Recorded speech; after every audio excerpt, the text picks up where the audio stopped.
नमस्कार, India news digital platform पर आप सभी का स्वागत है। आपके साथ में हूं वंदना सोही। सीमा हैदर को लेकर अब उसके पूर्व पति यानी गुलाम हैदर की ओर से भी बहुत बड़ा खुलासा किया गया है। और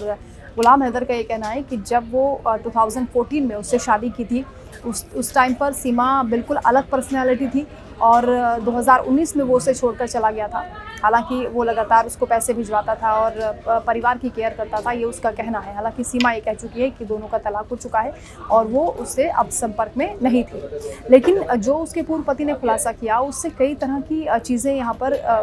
खुलकर सामने आ रही हैं, क्योंकि सस्पेंस बना हुआ है कि सीमा हैदर का आखिर हिंदुस्तान में आने का मकसद क्या था। क्योंकि जो लव स्टोरी की बात कही जा रही है उस पर कोई भी यकीन करने को तैयार नहीं है, क्योंकि सीमा और सचिन एकदम डिफरेंट पर्सनैलिटी हैं। और ऐसे में क्योंकि सीमा हैदर को लेकर उसके पूर्व पति ने दावा किया है कि वो किसी के ज़रिए ट्रेंड की जा सकती है, क्योंकि अभी तक जो उसके बच्चों के भी बयान सामने आ रहे हैं वो भी ऐसा लग रहा है कि बहुत उनको कन्विंस किया गया है, बहुत अच्छे से उनको ट्रेंड किया गया है। क्योंकि वो जितना सवाल पूछते हैं उतना ही जवाब देते हैं, हाँ या ना के अलावा वो कुछ भी नहीं बोलते हैं। सीमा हैदर को लेकर उसके ही खुद के पति का ये कहना कि उसे हो सकता है कि किसी ने ट्रेंड किया हो, या मतलब उसको बहुत अच्छे से प्री प्लान तरीके से उसको एक मोहरा बनाकर हिंदुस्तान भेजा गया हो। शुरुआत में वो अपनी पत्नी को वापस बुलाना चाहता था, लेकिन अब उसने जो एक मार्मिक वीडियो बनाया वहाँ की सरकार को लेकर, शहबाज सरकार को लेकर, वहाँ के विदेश मंत्री को लेकर, बिलावल भुट्टो से उसने अपील की है कि उसके बच्चों को एटलीस्ट वो वापस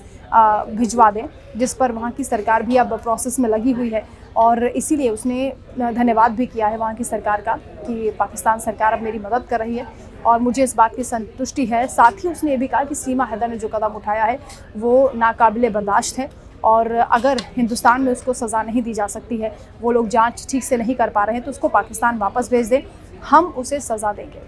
तो सीमा हैदर को लेकर लगातार जो नई नई बातें सामने आ रही हैं वो वाकई एक बार फिर से उसे एक पहेली के रूप में सामने रख रही हैं। हालांकि एटीएस की जांच में जब बातचीत हुई थी, उससे पूछताछ की गई थी, तो